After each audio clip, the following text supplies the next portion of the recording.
This is an oral history interview with former Senator Bill Armstrong for the Robert J. Dole Institute of Politics at the University of Kansas.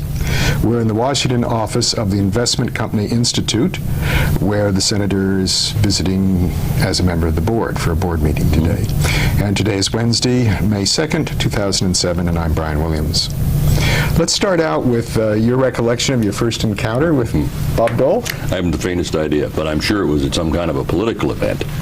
I suppose it was at a Lincoln Day dinner or a fundraising event or something like that, because I knew Bob Dole. I mean, I had met him. I didn't know him well, but I was aware of him and had shaken his hand long before I came to Washington. And so I'm sure it's when I was in the state legislature in Colorado, and he was coming to town for a Lincoln Day dinner, a political event, campaigning for somebody. It was in that kind of a setting.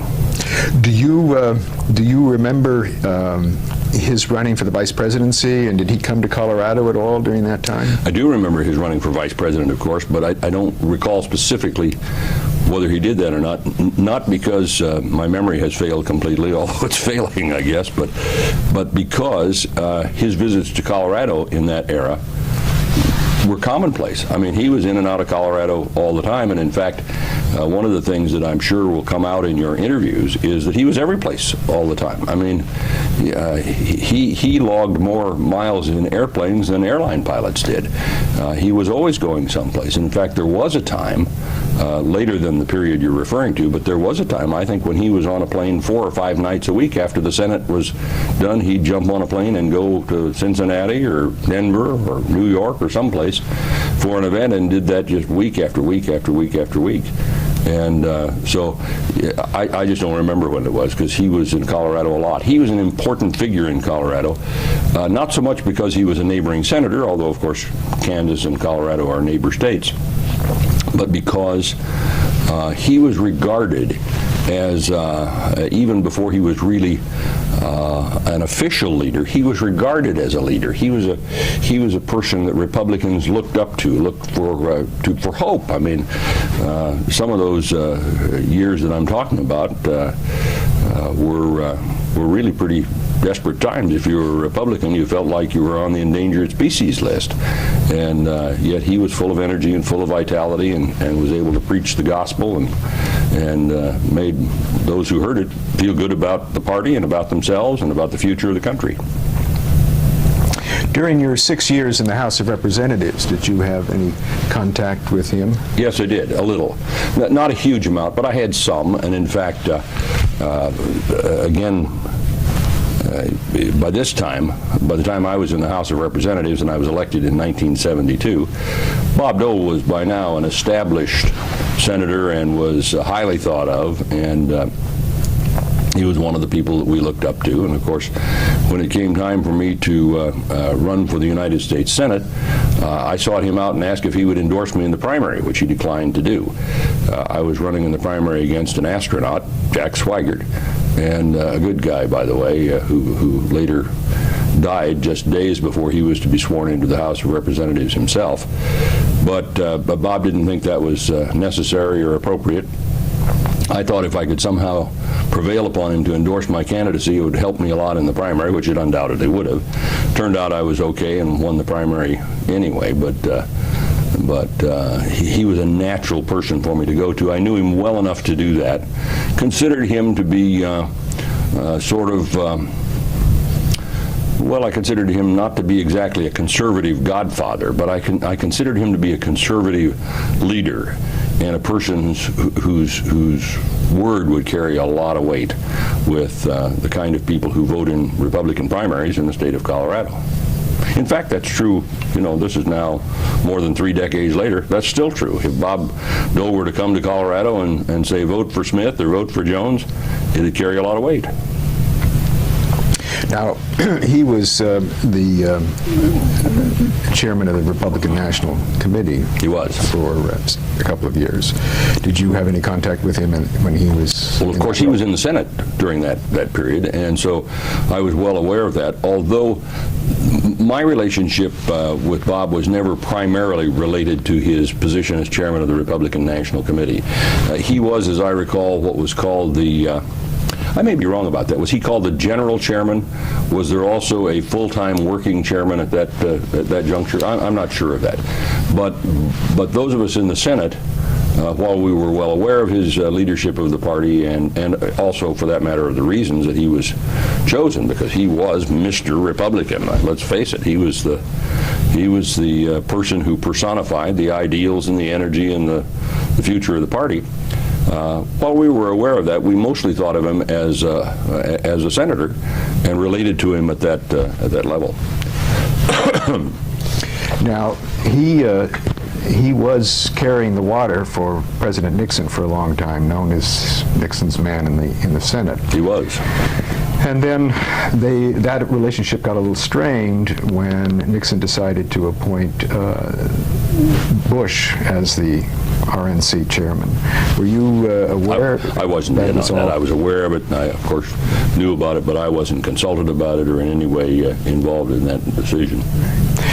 Did you occupy a leadership role in the House? No, I did not. No, I was in the House for 3 terms and served on the Armed Services Committee and then later on the Appropriations Committee. One of the worst experiences of my life, I might add, but did not seek or win any position of party leadership. You intrigued me with that comment. Can you explain why? Sure, because it's a huge committee. I left the Armed Services Committee, of which I was a junior member, everything is by seniority, because I was useless, because everything the committee was trying to do I agreed with, and instead opted to go to the Appropriations Committee, where I was also a junior member. I think I was about number 54 out of 55 or something like that, and I think Jack Kemp was either 54th and I was 55th or vice versa, way down at the bottom. And I didn't agree with anything the Appropriations Committee was doing. I mean, there were days when I would go home literally sick to my stomach at the way these people were wasting the material wealth and the accumulated savings and the work and effort and thrift of the people of this country, and they were just throwing it out the window. People who had never earned anything in the private sector in their life, who had no idea of what the real value of the sweat and tears and toil of the people who had made this money, and they would just confer it on the darndest projects and enterprises, and literally I found it terribly frustrating. And I guess during the time I was on the House Appropriations Committee, I probably wrote more minority opinions and dissenting views than the rest of the committee put together. And in fact, one of the senior members of the committee, as an act of friendship, came to me and he said, "You know, Bill, if you keep acting this way, you'll never get any dams built in your district." And I said, "Well, that'll be fine. I haven't got enough water in my district that I could impound all the water in my district in a teacup, so it'll be fine." But he was trying to show me the ropes, and I did not wish to be shown those ropes. I thought they were wasting the money, and in the years since then, see, this would have been even that would have been more than 30 years ago. In the years since then, it's gotten infinitely worse, and frankly, I'm just disgusted with the lack of responsibility of people who spend the public money. There's a real, is it a philosophical difference, or I guess I'm trying to get at the source of your animus and how you perceive the interests of, I guess, presumably liberal Democrats. No, this was both Republicans and Democrats. In fact, I was a minority within the minority because Republicans were in the minority in those years. But no, it wasn't the Democrats. I mean, they were worse, but the Republicans, actually, I was more disgusted with the Republicans because I expected the Democrats to be big spenders. I mean, that's what the Democrats stand for. And I don't really have a lot of problem with people doing what they say they're going to do. I mean, they went out to the country and said, look, vote for us. We're going to spend a lot of money on public works projects. We're going to create new programs. We're going to provide funding for this, that, and the other thing. The Republicans said the opposite. The Republicans said we're going to balance the budget. I mean, balance the budget. You talk about a old-fashioned term that's seldom heard anymore. But the Republicans didn't really mean it. In fact, here we are all these years later, they still don't mean it. There's some who do, and there was a brief period when most Republicans in Congress felt that way. But that's kind of come and gone, and so now they're paying lip service to an ideal in which I passionately believe, and they only want to use it for political advantage, in my opinion. So I was more out of sorts with the Republicans actually than I was the Democrats. And it was nothing personal about it. It's just this sense of the betrayal of idealism, betrayal of the values of the country, and the betrayal of all these millions of people out there who are sacrificing and driving old cars so that they'd have money to send their kids to college, and who were making tough decisions. I mean, elderly people who were trying to decide, shall I save a meal or two a week so I'll have money enough to send a Christmas gift to my children? These are the people we're taking money from and conferring it on people who are much less worthy in many cases. Now, not in every case. Certainly there's some good government programs, but I mean the waste and extravagance and the gay, light-hearted manner in which they just shoveled money out just drove me nuts. What was your yardstick for evaluating a government program and deciding whether or not you wanted to commit money to it? Well, I always felt that national defense was a high priority, and of course is a legitimate function of the national government because, first of all, the national government is the only one that can really perform that function. We certainly don't want the state of Colorado and Iowa and Nebraska providing tanks and airplanes and conducting foreign policy and defending the country. Surely there are some other things too. For example, I think one of the great successful projects in the history of the federal government was the interstate highway system, which, by the way, began originally under Eisenhower as the National Defense Interstate Highway System. That was what they called it, but it's had an enormous effect on the country. And again, it's something the national government uniquely can do. I felt the GI Bill of Rights, for example, was a great program, and I had something to do with getting it reinstated when it lapsed. Again, because it was related to fulfilling an obligation to servicemen and women.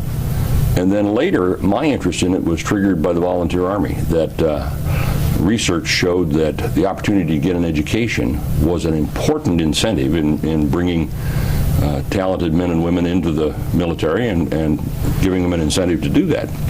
So certainly there are some good government programs.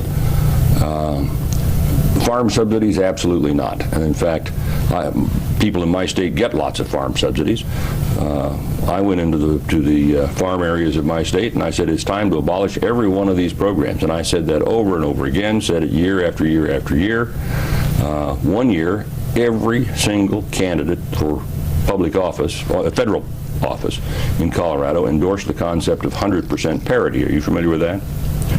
Well, it's one of the dumbest ideas that you can imagine, and I was the only one who said don't do it. Interestingly, here I am, an ardent foe of wheat subsidies, corn subsidies, any kind of subsidies, wouldn't endorse the idea of 100% parity, and on one occasion actually confronted a howling mob. I mean, literally a mob that had a flatbed truck with a scaffold on it and me hanging an effigy from it over this issue. And yet, when election time came around, that year I won with about 2/3 of the votes in the state. And Colorado is not, by the way, a Republican state. During the 70s and 80s, I was really the only Republican elected to governor or senator during those years. And in the farm areas, I carried them very strongly. And it's interesting to think why that is. Not because it's about me, but because it says something about voters. What it says to me is that voters are very patient, very tolerant with those who disagree with their views, if they think that person is motivated by some conviction or principle, even if they disagree with it.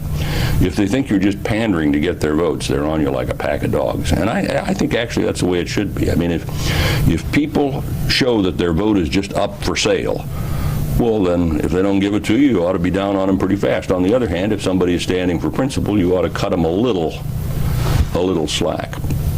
So, in general, I'm very conservative. I mean, let's face it, I'm so conservative I squeak.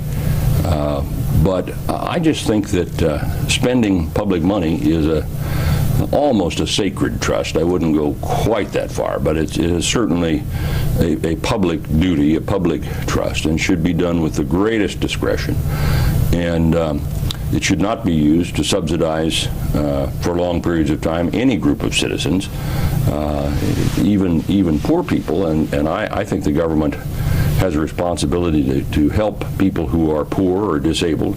But it shouldn't be a way of life. It shouldn't be permanent. It should be a program that subsidizes them in their hour of need and then helps them get out of their hour of need. And I suppose there's a few that, for one reason or another, especially disability, will never be able to be self-supporting. Then, of course, the government should do that. But to support just a whole generation and then another generation and then another generation of people whose life is just predicated on getting money from the government, absolutely not. I don't know if that answers your question, but I'm what used to be known as a fiscal conservative. But then I'm about every kind of conservative that there is, fiscal conservative being one of them. So what were the steps that motivated you to leave the House and run for the Senate? Well, I very much disliked my service in the House.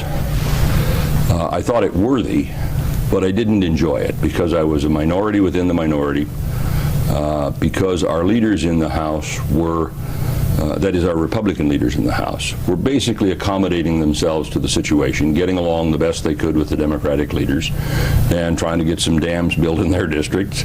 And that's not my style. I wanted to take the case to the country, to the people, to the voters, and to make a case on principle. And I was simply not situated in the U.S. House of Representatives to do that. Now, a United States Senator, that's a very different thing. A U.S. Senator got a big voice, big platform, and it seemed to me as a relatively new House member, I'd been there at this point when I decided to run a little over 4 years, 5 years, I guess. It seemed to me that was a logical transition, and in any case, I knew I wanted out of the House. I did not like it. Were I to go back there today, I suppose that my attitude would be a little different, that I would be a little less impatient about things, a little more understanding of different points of view, and recognize that somebody that comes from a state where the interests are different or so on, that it'd be less personal to me. But I didn't like the House at all. Now I love the Senate, because even if you're a junior senator, if you're the newest senator from a minority party or whatever, you can have a big impact on things. And after you're there for a while, you can have a huge impact on things. And I just felt that as a House member, I didn't have an impact on anything. I just, and I considered, shall I hang around here for years and try and work my way up in the structure, and it just wasn't for me. Well, I had an incumbent Democratic senator to run against, and so although the odds did not favor my election, it was an easy decision for me to make. My decision was really go home and run my business, or go home and run for the Senate, which is what I did. And tell me about your primary battle. Well, I ran against Jack Swigert in the primary. Jack's was a wonderful guy. He had been an astronaut and was a very popular, well-known figure. And he was, all I can say is he was a wonderful guy. And we had a classic primary in the sense that it was not bitter, it was not personal, it wasn't divisive. He talked his issues, I talked mine. I think he would have said that Armstrong's too conservative to get elected, but that's about as tough as he ever got with me, and I don't think I ever said anything about him. In fact, that year, you couldn't hardly get me to talk about anything except cutting taxes. If somebody said, well, what about the environment? I would say, well, the first thing about a good environment is having a job. That means we got to cut taxes. And if somebody said, well, what about racial justice? I'd say, well, I'm just back from 5 Points, which is a ghetto area in Denver.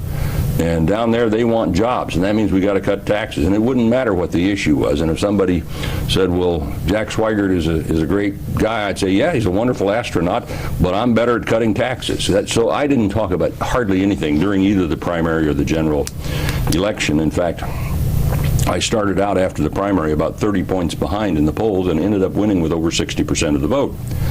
And afterward, Floyd Haskell, who had been a friend of mine, actually, he'd been a Republican, and he was the Republican leader of the State House of Representatives when I was the Republican leader of the State Senate, so I had known Floyd for a long time. Afterwards, somebody asked, well, Senator, how did you happen to lose the election? And he said, Armstrong convinced every living person in the state of Colorado that I had single-handedly raised their taxes, which I did, and in fact that was fair. It was true. He had supplied a crucial vote when a huge, I mean a massive tax increase passed by one vote. And that's all I would talk about. I mean, if somebody wanted to talk farm subsidies, I'd turn it to taxes. If somebody wanted to talk about national defense, I would say a well-timed tax cut can stop a missile in midair. And I wanted to talk about taxes, and that was a year when that was the right thing to talk about politically, and of course I was passionate about it. I cared about it. I still care about it. When I came to Washington, the highest marginal tax rate was 70% on individuals. When I left, it was 28%. I had something to do with that. Bob Dole had a lot to do with that. It's crept up since then, but I think that's a huge accomplishment, and it's got a lot to do with why our economy is prospering, why there are good jobs available for many people. So that's what happened in the primary. One footnote to this, and it has nothing to do actually with the purpose of this interview, which is about Bob Dole, but it's kind of an interesting story.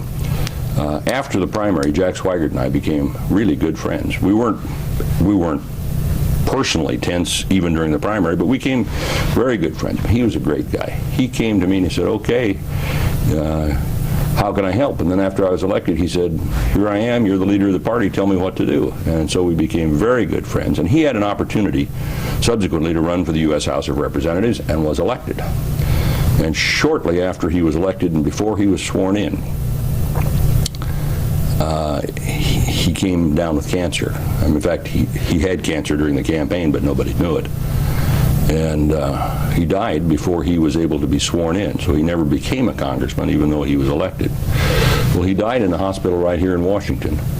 And at the instant of his death, I was seated at his bedside, maybe 18 inches from him, reading to him the 150th Psalm at the moment he breathed his last breath. And I will always be glad to have had that opportunity to be present when he passed away. Good man, brave man. It's a wonderful story. Did Senator Dole help you during the campaign in your first run for the Senate? Oh, absolutely. After the primary. And I needed help because our primary was in September. It was after Labor Day, if you can imagine that. So I had 2 months. Here I was, my recollection is that I was 30 points behind, but I was way behind popular incumbent. And sure, he pitched in to help me raise money, came out and helped me in the campaign itself and spoke for me and did a lot of things. Of course, you could ask Republican candidates for Senate, governor, Congress, dog catcher, bailiff, or whatever. There must be thousands of candidates for whom Bob Dole has gone out to do an event, a handshaking tour, a fundraiser, a garage sale, or something. I mean, the guy was just a one-man campaign machine. He just lifted up the whole party on his own energy and enthusiasm. Tell me what it was like attending a campaign event with him. Did he tend to upstage you, or how did it work? Well, I never thought of it as upstaging because by this time, you know, I was getting to be pretty well known, but he was the star. I mean, he was the star. Very funny, very quick wit. Not so much in a campaign setting, but here's a line I will always remember of Bob Dole's, and I mean, it was just one of his typical lines that just get thrown away in the middle of a sentence, but it keeps everybody sort of on the edge of their chairs waiting to see what he's going to say next. He's talking about some tax bill, and he says, you know, people don't like to pay taxes, especially those who've never tried it. And he just had that gift of being able to kind of sum things up in a kind of a half a sentence, and he did that all the time. And of course, out in Colorado, and in the Senate and every place, we admired Bob, first of all, because he was an authentic war hero. I mean, here's a guy that you could say, I'll follow this man in war or peace. Second, because he was a political hero. I mean, he had survived the worst that had happened to the Republican Party in anybody's lifetime. I ran for office in 1962 and then again in 1964. So I was on the ticket with Goldwater, who was another hero of mine. And of course, Goldwater lost and I happened to win. But Bob lived through all of that as well. And of course, through the Watergate era. And so we thought of him as not at that point in a presidential sense, but as our standard bearer, as the guy who would give the command, and then we'd saddle up and ride to the sound of gunfire. So he was a star. Great cheerleader. He was much more than that, but in the context you asked that question, he was a guy who could inspire Republicans. Now, he did have a much broader impact on the nation and the culture than that, but in the context of the campaign, he had this great ability to make Republicans feel good about themselves and to say, we can win, we're on the road, get with the program. He's great at that. At one of these events, would you introduce him, or would he introduce you, or how did that work? Oh, I think ordinarily I would introduce him. Mm-hmm. In fact, yeah, I think that'd be the way it'd be many times. I mean, he was the senior Buffalo, and so it would be ordinary and customary for him to do that. And of course, Bob was the epitome of political etiquette, so that at a particular event, were I to introduce him, then he would say many complimentary things about me. And by the way, he would look out in the audience and see many people he would know, and he'd say complimentary things about all of them. I mean, he was great about that. But by the way, this is a little off the subject because we're talking about campaigns. He was the most generous of all senators in sharing praise with his colleagues. And I don't know if this is the point at which you'd like to do it, but I want to be sure to tell you about that. Very unusual. Senators as a group, and mostly as individuals, are extraordinarily self-absorbed, extraordinarily self-centered. I mean, that's kind of the way it is in politics, but senators, more than just about anybody, I mean, senators think the world revolves around them. And yet, over and over again, I have seen Bob Dole go out of his way when he didn't need to praise his colleagues, and in very specific terms. I mean, not just he's a great American, he's a wonderful senator, he's a man of distinction, he's my respected colleague, he's my dear friend, blah, blah, blah, blah, blah. But I mean in very specific terms. And interestingly, not only senators, but staffers. And I really never saw any other senator do that to any great extent. I mean, refer to them by name in a speech on the floor, or at a meeting at the White House, or at a committee meeting.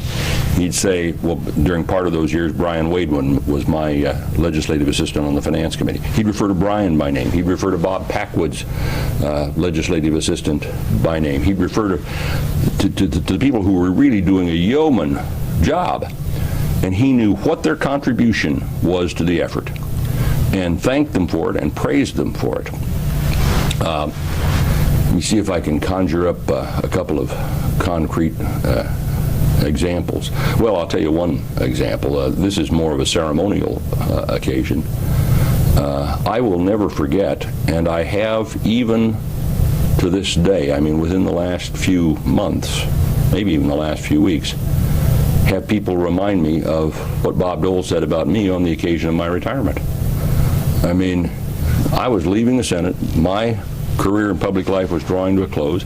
He didn't have to say anything about me. He had no further stake in my political stock. And he made this wonderful speech, which was so good that, in fact, fairly recently, and I've had it happen a number of times over the years, somebody Googles me, and they come across Bob Dole's speech, and they will play back something he said in that speech.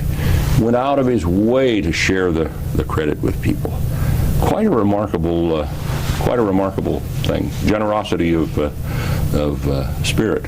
Well, what was the response? Tremendous loyalty to him. I mean, we all thought Bob was great. We loved him. We admired him.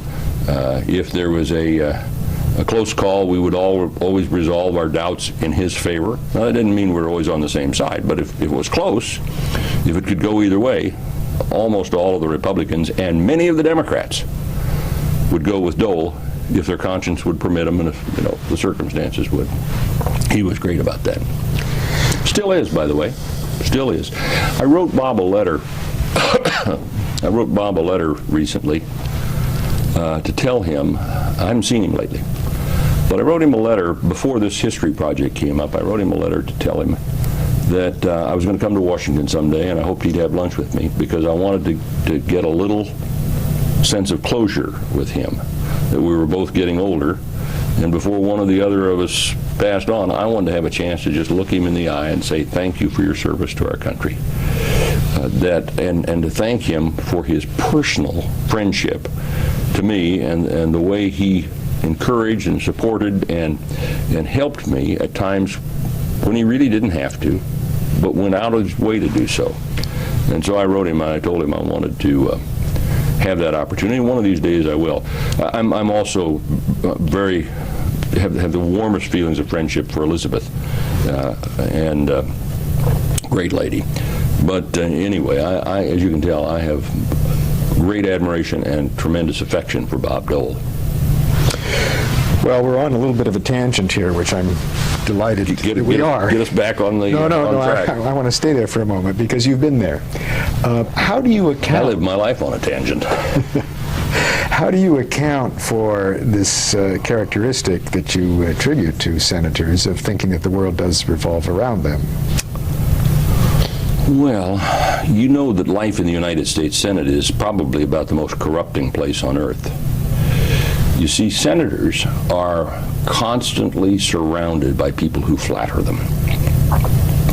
I don't know if you've ever noticed that when the bell rings and senators either take the subway or walk across the lawn from their offices to the Capitol, there's often staffers, 2 or 3 staffers, trailing them, whispering in their ear, telling them what they need to know about this vote. Well, what staffers spend most of their time doing, well, maybe that's an exaggeration, what staffers spend much time doing is, in effect, saying, you're great, you're essential, you're important, the country needs you, nobody can do this except you, you are a great American, blah, blah, blah, blah, blah.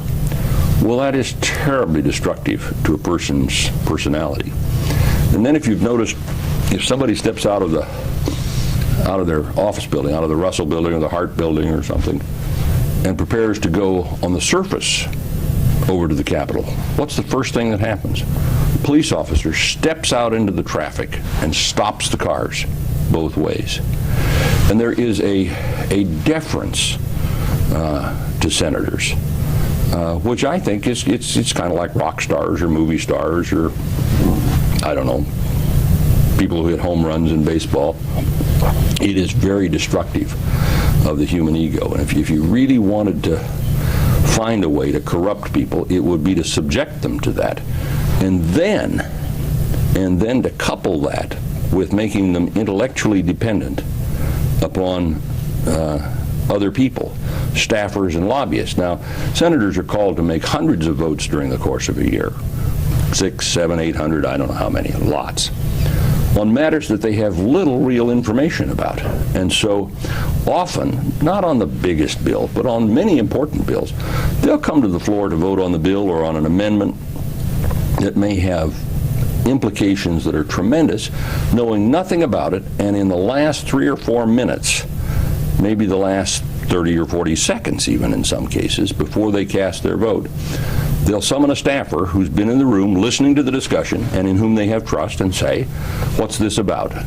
And often you will hear, your vote is yes, your vote is no, from a staffer who is, I think in almost every case, honestly saying to the senator, based on everything I know about you and your convictions, your principles, how you do things, how your state will feel about this, and so on and so on and so on, your vote is no. And they'll say, your vote is no. This is the Smith Amendment on the automobile tariffs, and they'll sum it up in a few words. Well, that makes senators very dependent on these staffers, who are often the intellectual superiors, by the way, of the men and women they serve. I mean, they really are. They're very smart, very smart. So first, you've got them flattered within an inch of your life. Second, you've got them intellectually dependent. And then third, they begin to feel that they're invulnerable, that they're above the ordinary rules of conduct and behavior. Now, that is also very noticeable in other government officials, presidents, cabinet officers, judges particularly, that somehow the ordinary rules, even the ordinary laws, about things like taking kickbacks, somehow don't apply to them, but the ordinary courtesies don't apply to them. And then you mix into this periodic episodes that last a year or two in which they're scared to death they're going to lose this job by which their life is defined. I mean, most of those senators, their life changes dramatically if their first name is no longer senator. I mean, it really does. Now, there's a handful of us who left voluntarily from the Senate, and whose personality, whose central existence, whose value didn't hinge on being a senator. But it's my observation that for most men and women in the United States Senate, that's what makes them who they are, is I'm Senator so-and-so. And in fact, you'll hear them say it.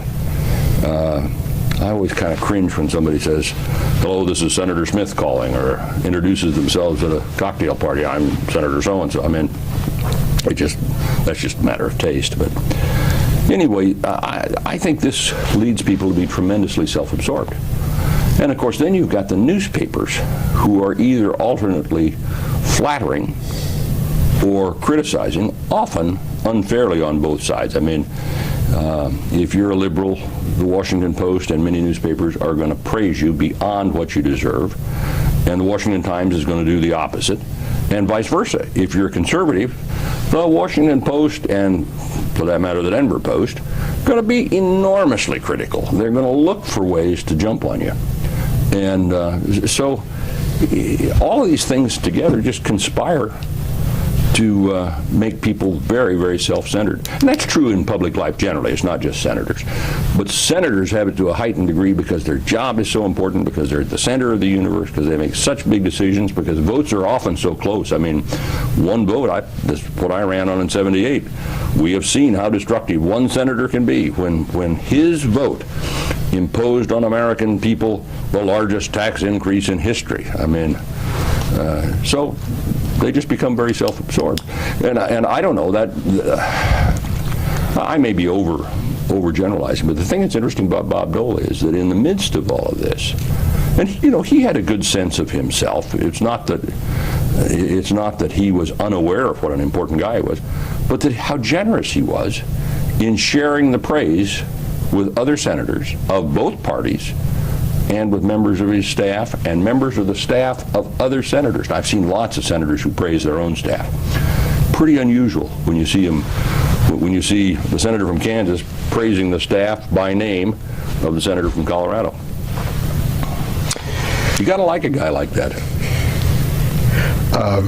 We were talking about the presentation at campaign events in that first run for the Senate. What was Bob Dole like between campaign stops? I have no idea. I don't think I ever traveled with him on the campaign trail. I was with him at a lot of campaign events in Colorado and elsewhere. But I'm just trying to think, did I ever ride in the car with him? I don't think I ever had occasion to do that. I don't recall that I did. And you didn't share time with him between events in hotels? I do not recall that I did. Let me just give that a good solid think. I don't recall an occasion like that. May have been. So tell me about your first few days in the Senate. What was that like? Oh, it was great. Suddenly, having been a minority within the minority in the House, a backbencher, suddenly I was a senator. And you know, a senator has such enormous opportunities. First of all, in the House, you know, you're limited as to what you can say. If you'll notice on C-SPAN, the Speaker or the presiding officer will say, the gentleman from Colorado is recognized for 3 minutes, for 5 minutes, for 10 minutes, for 30 seconds, sometimes for 8 seconds. I mean, for tiny amounts of time. In the Senate, it's quite different than that. When you're recognized, and nobody can take you off your feet. The presiding officer can't take you off your feet. The majority leader can't, the minority leader can't. You're able to stand there and talk on any subject of your choosing for as long as you want to talk. Well, I mean, if you like to talk, this is pretty great. Now, a lot of times nobody's listening, but it's all going into the congressional record, which, by the way, has an enormous influence, much more than you would think. Why would you think that putting down every word in the congressional record would have a big impact? But it does. I mean, there are people out there who read that stuff. And of course, one of the things I did when I was in the Senate is I pushed to get television brought to the Senate. In fact, it's one of the things I'm kind of proud of that I had a hand in. And once we were on television, I mean, there are Senate junkies who watch that stuff. And so if you get up and make a speech to an empty chamber, you'll hear about that from all over the country, depending on the content of the talk, of course. So the first thing is that I noticed is that I had a chance to have my say. Second, almost all the business of the Senate is really done by unanimous consent. I don't know if you realize that. Senators do vote, but most of the business is actually done when somebody, usually the majority leader or the manager of a bill, will say, Mr. President, I ask unanimous consent that the Senate now proceed to the consideration of S-202, or Mr. President, I ask unanimous consent that this amendment be laid over until a week from Thursday. Or a lot of it, the most common expression is unanimous consent. Well, if you don't want to consent, you don't have to. Shortly after I got there, I happened to be on the floor, and Robert Byrd was the leader. And he was doing something, and I didn't know what he was doing, didn't understand it. So I just stood up and said, I object. And Robert Byrd, who was very, very gracious, he said, Mr. President, let's stand in recess a moment, and we'll see if we can work this out or explain this to the senator from Colorado. And of course it was routine stuff, but I didn't know what it was. It didn't sound good to me, so I just said, I object. Well, that ability to throw a monkey wrench in the works. Now, if you use that technique a lot, you don't get a very good reputation in the Senate. And I don't recall that I ever did exactly that again in the years I was there, although I objected to lots of things, but not in quite that way or for that reason. But the ability to do so conveys to every senator a seat at the table. And often you will see senators say, object to something, object to proceeding to the consideration of some bill, and what you will then see is the majority leader and or the minority leader or the manager of the bill go to the senator and say, well, okay, what's the problem? And they'll say, well, Jones has got my nominee for dog catcher tied up in his committee, and if he won't let that out, I'm not going to let you proceed to this bill. Terrible system. But that's the way it works. I mean, it's constantly one senator holding the process hostage for something else. Now, I don't have any problem with that if it is holding the process hostage to some important issue. Sort of rankles me when the issue is getting an appropriation out to build a new courthouse or mule barn, you know, the John J. Jones Memorial Mule Barn in my home state. I mean, that seems kind of petty. But that's the way the process works. Then, of course, the numbers are much smaller in the Senate. There's 100 senators. Every vote counts in a way that it just doesn't in the House. In the Senate, committee assignments are by seniority. In the House, at least in the era when I was there, they were assigned by a committee on committees, which gave enormous power to the leadership. In the Senate, it's all by seniority, so that when I was there, for example, the Republican committee assignment started by asking Strom Thurmond, Mr. Thurmond, do you wish to change your committee assignments? And he could ask for an assignment to any committee he wanted to be assigned to. Now, of course, after you've been there a while, you don't want to change your committees. But that meant that a senator is not so much beholden or subject to the whims or the favor of the leaders. I mean, in a sense, leaders really work for the members rather than the other way around. In the House, the Speaker is said to rule the House. The Majority Leader is never said to rule the Senate. Nobody rules the Senate. I mean, it just doesn't work that way. And then, of course, in committee and on the floor, I mean, you can do anything. And that is both the nobility and the downfall of the Senate. I mean, you can do anything. In fact, if I may, I'll digress and tell you a story about just doing anything. A story that something I did on a whim, which happened to involve Senator Dole. After lunch one day, I was on my way back to the office, and I'd been down somewhere in the center of the Capitol, maybe in the leader's office, I don't remember. But I remember I entered the back door of the Senate. I could have gone around and walked back to my office, but instead I thought, well, I'll just take a shortcut and go through the Senate chamber. Somebody's in the chair presiding. There's a Democrat managing the floor for his side, and here's Bob Dole giving a speech about some bill that he was managing. I don't even remember what the bill was. Only 3 people on the floor of the Senate. So I walked through, and I do not know exactly what possessed me to do this. But as I walked through the floor, I just called out, "Mr. President, would the senator yield?" Well, of course, Bob said, "Well, of course, I'd be happy to yield to my distinguished friend, the senator from Colorado." And I said, "Well, Mr. President," of course, you know, in the Senate, you always talk in the third person. You always address the chair. You don't say, "Hey, Bob, what about this?" You say, "Mr. President, could the senator from Kansas tell me?" So I said, "Mr. President, I noticed that the senator from Kansas, the distinguished chairman of the Senate Finance Committee, is speaking to the Senate on bill number so-and-so. Is that correct?" And Bob said, "The senator is correct."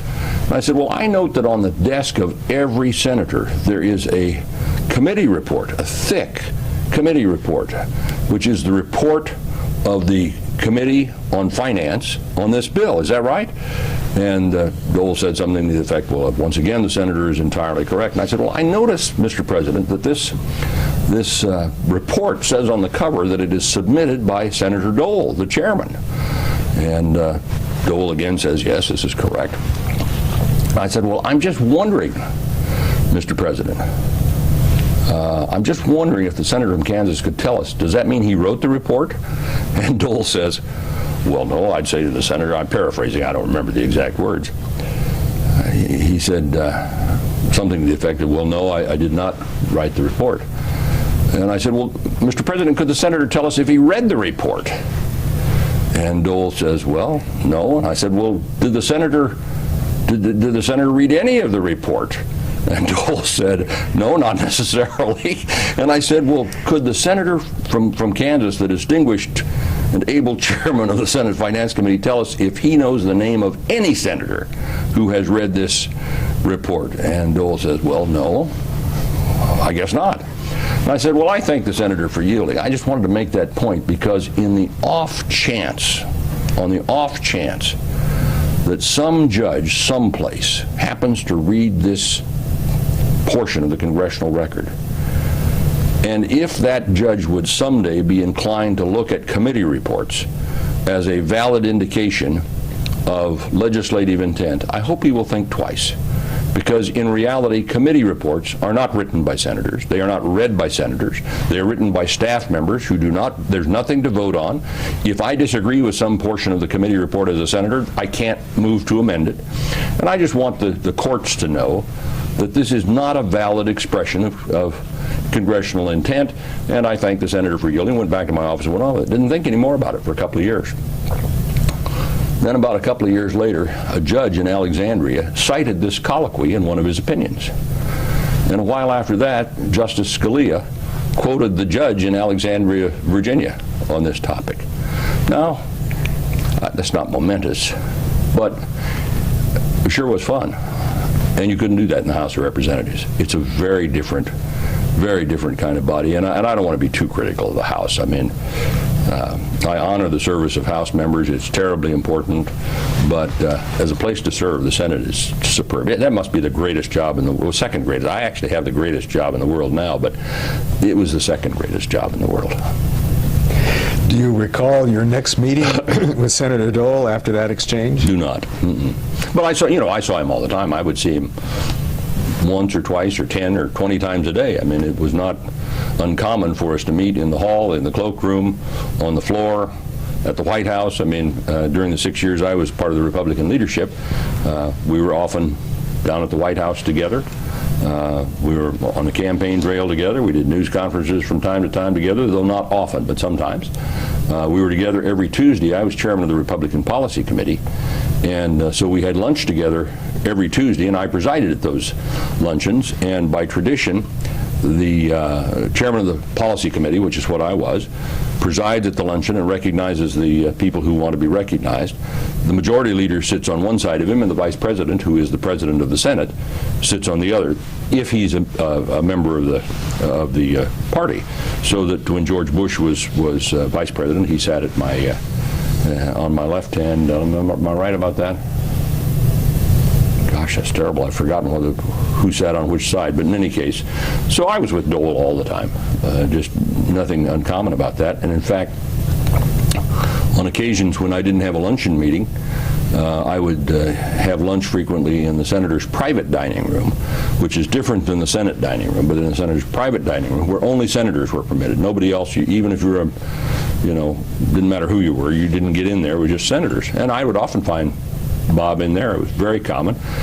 Usually seated at the end of the table. In fact, I cannot recall when he was not. I'm sure that there were occasions. Holding court. Telling stories. People were saying, well, what's going to happen about this? What's going to happen about this? And then, of course, the most common of questions that senators address to their leader is, can you be sure there will be no votes after 7 o'clock Thursday because I got to go home for a fundraiser? I mean, that is the question that senators really ask their leaders is, can you protect me on so-and-so? Can I get paired? Can I do this? Can you hold up the wheels of progress so I can go out to a garage sale that I'm committed to attend? I mean, it's uncanny, but... my guess would be that you would not have stopped as you crossed the Senate floor and had that same kind of colloquy with another member of the Senate. Well, probably not. Probably not. I mean, Bob was a good sport. He's still a good sport. I mean, I don't know if he knew exactly what I was doing. He may have very well had some suspicion of it, but as I recall, he didn't express the slightest bit of consternation that I was making a record that these committee reports were not a valid source of congressional intent.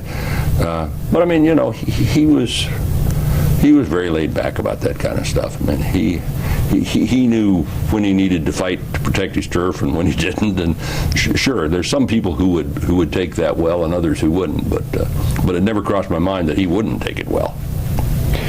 Just as a footnote to that. Interestingly, that's a vivid recollection of mine. I think there's a decent chance he may not even remember that happened.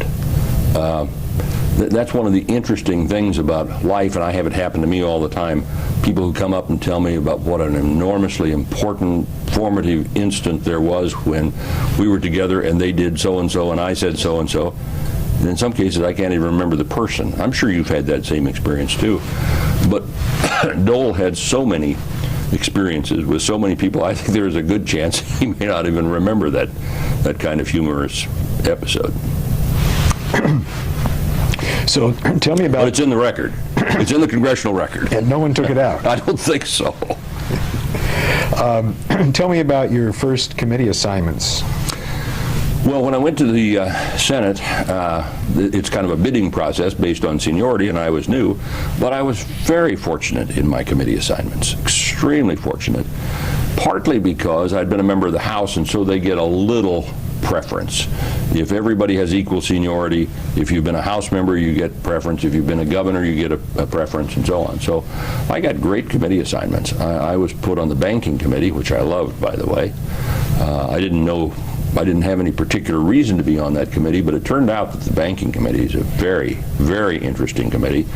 I have subsequently advised some of my successors to bid for the Banking Committee, and some of them have done it because it has this great jurisdiction not only over banking, but over housing, over some aspects of international trade, over Fed policy, and that kind of thing. And then I was put on the Budget Committee because I continued to have this great interest in trying to put the lid on federal spending, and I served on the Budget Committee for 12 years, served on the Banking Committee for 10 years, and then I asked for the Education and Labor Committee, which was a mistake. I hated it. I didn't participate in it to any significant extent. I disliked it from the moment I attended it the first time, and basically I went to a couple of meetings and then just dropped out. I mean, I didn't literally drop out, but I just didn't pay any attention. And 2 years later, I was able to bid for the Finance Committee and was put on Finance. Now, the Senate Finance Committee is, I think, by most estimations, the most significant, most important committee of the United States Congress. Ways and Means is terribly important, and there's other very important committees, but I think by general agreement, Senate Finance Committee is the best committee assignment you can have, and I had that for all the rest of the time I was in the Senate. So for the last 10 years that I was in the Senate, I was on the three major committees that handled money: banking, budget, and supremely, Senate Finance Committee. And when you went on finance, was Dole then chairman, or did that come later? Well, I think Russell Long was chairman.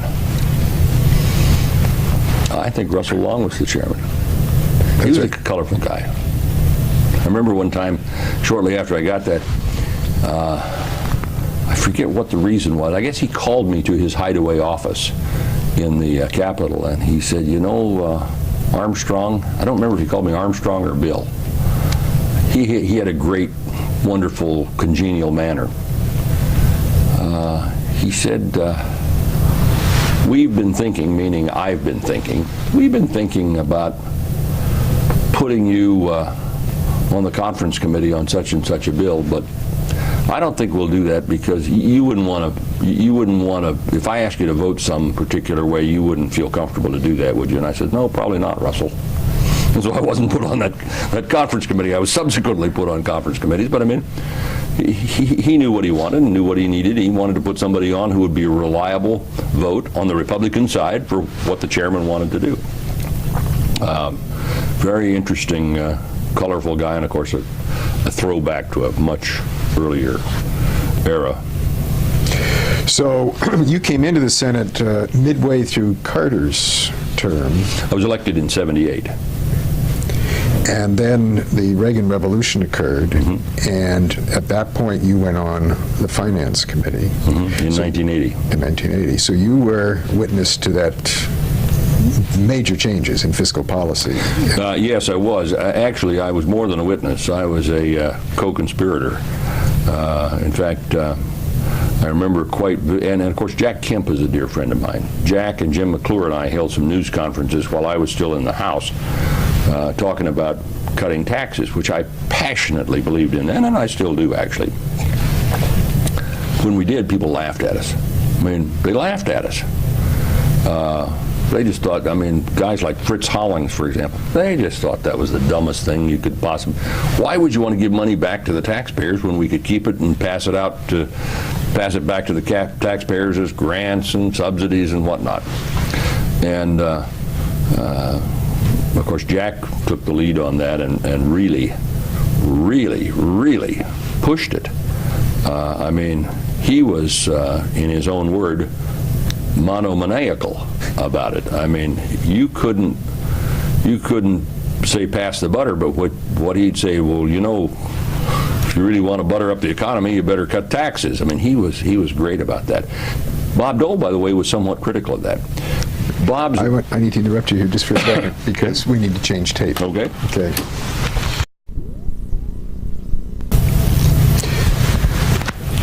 All right, we were starting to talk about your time on the Finance Committee. Well, actually, we were talking about tax cuts, and if I could just pick it up there for a moment. Jack Kemp, of course, was the nation's leading advocate for tax cuts, and there were others, Bill Roth and Jim McClure. I was one of them. There were others. Interestingly, at the early stages, Bob Dole was not a great fan of cutting taxes.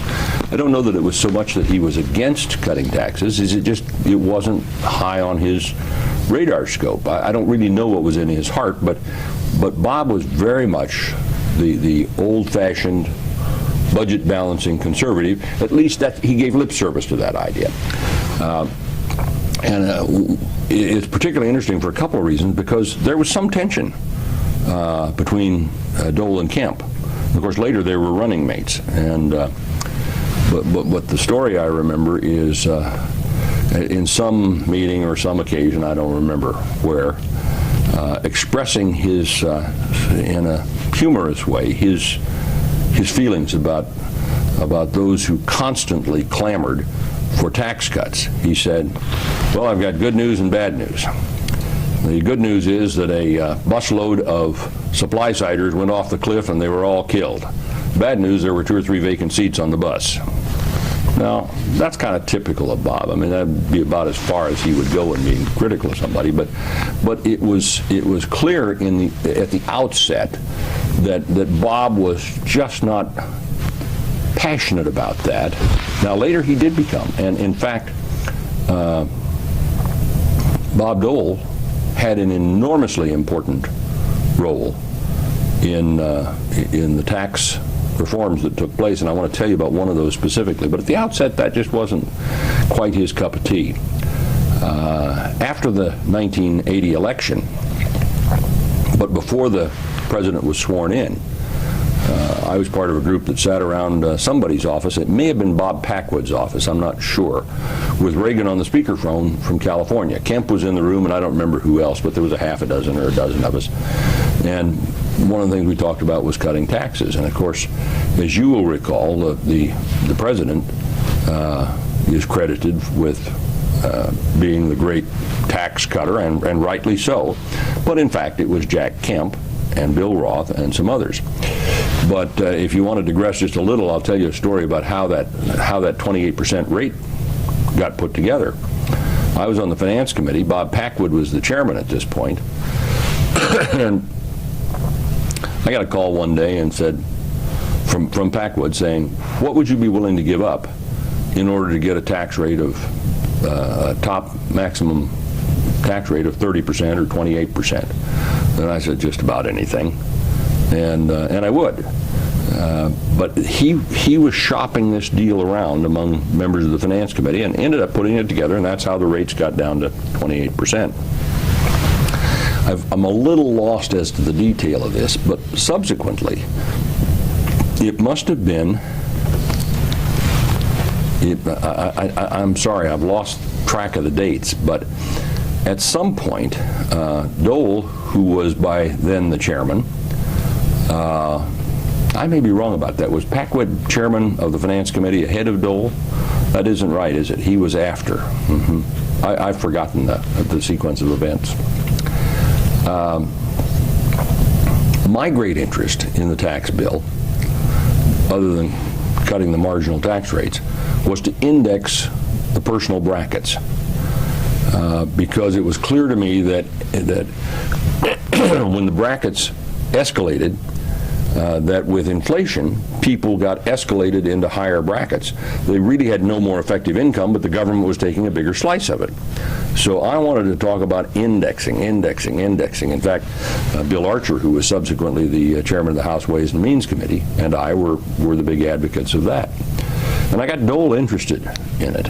And in fact, ultimately, though I was the guy who pressed the issue, when it came to the floor, Bob volunteered, and I willingly, enthusiastically agreed that he would offer the amendment and I would be a co-sponsor of it, because he had this towering prestige. And although I was pretty well known by this time in the Senate, clearly a Dole amendment of this kind would have more support than if it was an Armstrong amendment, although everybody knew that this was a pet project of mine.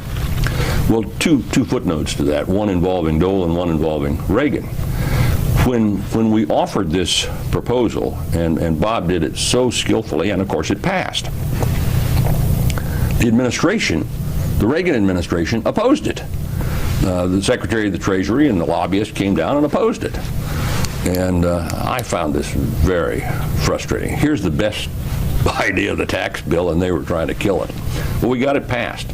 So then we had the Democratic House and Republican Senate. Reagan then goes on the air on his Saturday radio broadcast and compares the two bills and explains why the Republican bill, as embodied in the Senate's proposal, was better than the Democratic bill. And the centerpiece of his argument was the indexing provision. That was the reason that he cited, at least, of why this was such a better bill. Well, I saw him a few days later, and I said, you know, Mr. President, I really appreciated what you had to say about indexing the tax structure. He nodded or something, and I said, but here's what I can't figure out. Why, if you feel that way, why did the administration lobby so hard to prevent it from being adopted as an amendment in the Senate? And he said, well, I never object to having a tax cut shoved down my throat. And of course, as history records, we were able to get it through the House, and it became a piece of the bill, and I quit keeping track long ago of how much it has saved taxpayers. But I mean, it is an enormous amount, an enormous amount. And in that wonderful speech when I retired from the Senate, on that sentimental occasion, years later, Bob Dole, among other just absolutely over-the-top wonderful things he said about me, described me as the father of indexing the tax code. And that reputation, which was crystallized by his comments, has followed me ever since. I mean, people mention that to me all the time. Now, I immediately got up and thanked the distinguished senator from Kansas, our leader, and so on. And I said, he exaggerates my role. I was not the father of indexing. Actually, he was the father of indexing. I was the uncle of indexing. But in fact, his generosity on that occasion really resulted in sort of making a public record of what I thought was one of the most significant, probably the most significant contribution I made from a legislative standpoint during those years. And yet it was he that actually offered the amendment. Now, am I right that that was all part of the 1986 Tax Reform Act? That must be right. I've kind of forgotten the sequence of events, but it wasn't a part of the first Reagan tax bill. I think that is correct. Right. The first one was the... You're the historian. You probably know better than I. Well, I have my crib notes here. Good. The IRTA was the bill in 81, which was supposedly cutting the taxes by 25% over 3 years. Yeah. And that had negative economic consequences, which were then corrected by TEFRA in 82. Can you sort of recreate some of that? Well, of course, there was always this huge debate of whether it had negative consequences or not. Those of us who were supply-siders didn't believe that and criticized then, and this debate goes on today of whether or not tax policy should be scored on a static basis or a dynamic basis. On a static basis, any tax cut will result in a loss of revenue. In fact, in the real world, on a dynamic basis, when you cut taxes, if that stimulates economic activity, it may very well produce a gain in federal revenues from lower rates. And that's seen dramatically, for example, in the estate tax. I mean, well, actually in all kinds of taxes, tax rate reductions frequently result and usually result in the long term in increased economic activity, which means more revenue. And the reverse is true. If you raise taxes, it tends to stifle and cut economic activity and thereby the resulting tax revenues. So the recession that the country experienced following the 81 tax bill was a temporary, you would say that would be a temporary thing before the revenue flow caught up. I guess I would say that. I don't think that the evidence is, I don't think there's much doubt about the fact that reduction in taxes encourage people to invest and work and spend and all the things that lead to economic prosperity. But it's not as simple as just turning on and off a light switch or opening and closing a spigot. It's more complex than that. Now, Dole played a major role in the 81 and 82, first working with the Reagan administration and then basically opposing them, although eventually Reagan came around. Did you, I'm tempted to use that word witness again, but I mean, were you aware of his negotiating with the White House and how that was going? Oh, sure. This was all, I mean, we were all furiously engaged in it, and of course he was the leader. I mean, he was more than anybody, he was the leader of those efforts. And did you go down to the White House much to talk face-to-face with people, or was it? Well, during the years when I was chairman of the Policy Committee, which was the last 6 years I was in the Senate, I was down at the White House basically every week that we were in session. Now, maybe it wasn't every week. Maybe it was 2/3 or 75% of the weeks. But there was a meeting of the Republican leadership. We met in the cabinet room and met with the president and talked to him, and with Reagan, and then later with George Bush.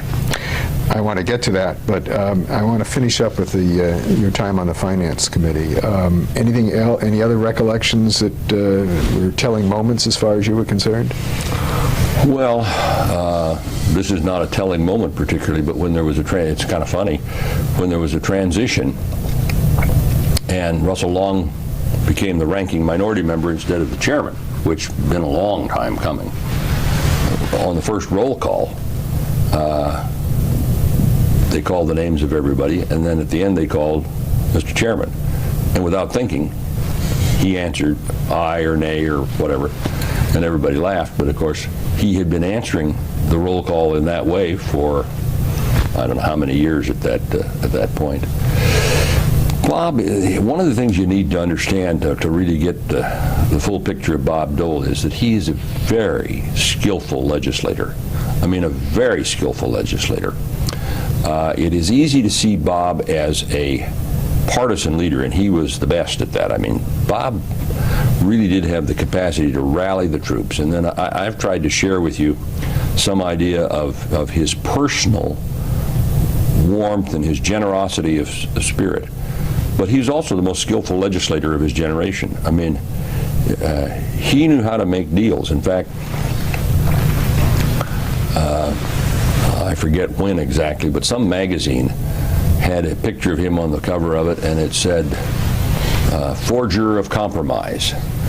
And I think I made some smart remark to Bob, and I said, I see you're forger of compromises. And he said something to the effect of, yeah, I guess that's right. And I said, well, I didn't think those compromises were forgeries. I thought they were real.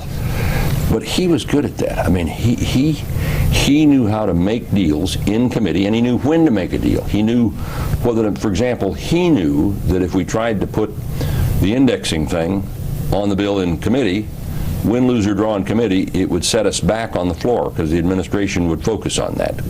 Because Don Regan and others just didn't want to see that in the bill for some reason. So he knew how to make a compromise. He knew when to make a compromise. He knew how to work across the aisle. He was very good about that. I mean, as partisan as he was, and I mean, he was really thought of as a hard-hitting partisan fighter. I mean, he was a warrior, but he had this enormous respect among Democrats and treated them well and worked with them well, both in the majority and the minority. And he's a very, very skillful legislator. Of course, he knew everything. He had just an encyclopedic recollection of what had happened, and he could predict with a high degree of accuracy what people were likely to do in a given situation, and he knew what people needed in order to get on board. I mean, these are all just that's what legislative leaders need to do, and he was good at it. He was really good at it. Can I give you one other insight, just in passing, of a lesson that Bob taught me? I had offered some amendment. I was always offering amendments, and some of them got adopted and some of them didn't. Some of them got adopted the first time I offered, and some of them got adopted the 10th time I offered them, and some of them never got adopted. And my motto always was, there's two kinds of fights.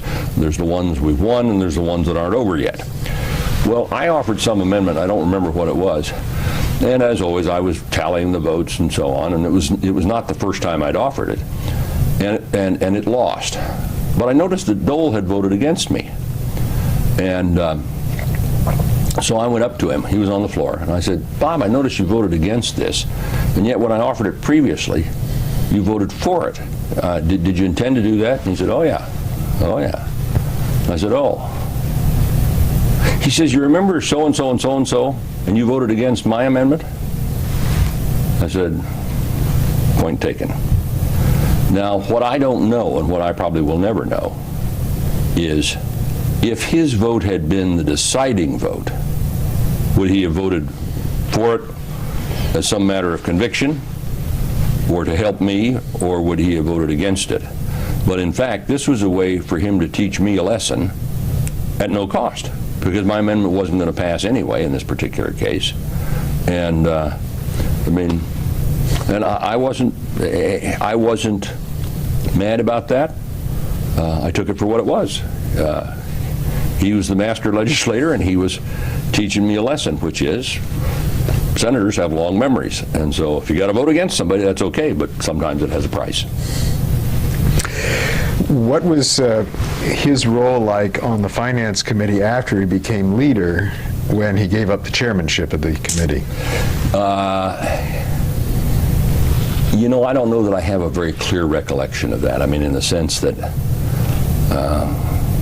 it's all kind of wadded together. That's when Packwood became chairman. Bob Packwood, by the way, was a very able chairman, although his career in the Senate sort of ended in a crash landing, so to speak. He was a very good chairman. He was a very skillful legislator. Bob and I were never close. Bob Packwood and I were never close. And in some ways he was more liberal than I am, but I respected him as a legislator. I don't know that I can really characterize that, because it's just all kind of runs together.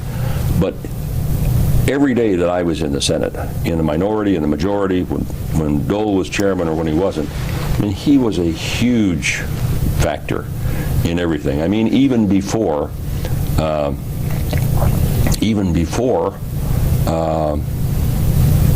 he became leader. I mean, when Howard Baker was leader.